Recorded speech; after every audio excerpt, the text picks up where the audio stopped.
നമ്മളിപ്പോൾ ഈ കയറി ചെല്ലുന്നത് ഒരു സ്വർഗത്തിലേക്കാണ് കേട്ടാ. അതെ, നല്ല അടിപൊളി ഫുഡ് കിട്ടുന്ന സ്വർഗത്തിലേക്ക്. ഇതിൻ്റെ ഉൾവശം കണ്ടപ്പോൾ ചില ആൾക്കാർക്കൊക്കെ ഈ ഒരു സ്പോട്ട് മനസ്സിലായിട്ടുണ്ടാവും.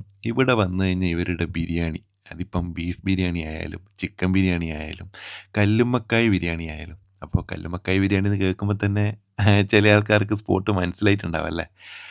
അതെ, അതെവിടെയാണെന്നുള്ള ഞാൻ ലാസ്റ്റ് കാണിച്ചു തരാം. ഇവരുടെ കല്ലുമ്മക്കായ് ബിരിയാണി കണ്ടോ നിങ്ങൾ? ആ കല്ലുമ്മക്കായൊക്കെ നല്ല അടിപൊളിയായിട്ട് വെന്തിട്ടുണ്ടായിരുന്നു.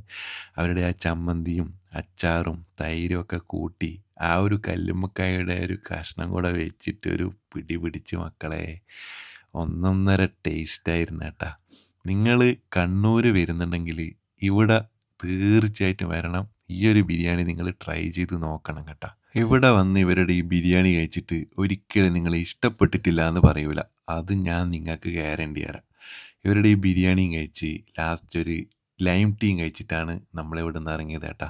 പിന്നെ ഇവരുടെ കറക്റ്റ് സ്പോട്ട് വരുന്നത് നമ്മുടെ കണ്ണൂർ മാർക്കറ്റ് റോഡിനുള്ളിലുള്ള അറഫ റെസ്റ്റോറൻ്റ് ആണ് കേട്ടോ.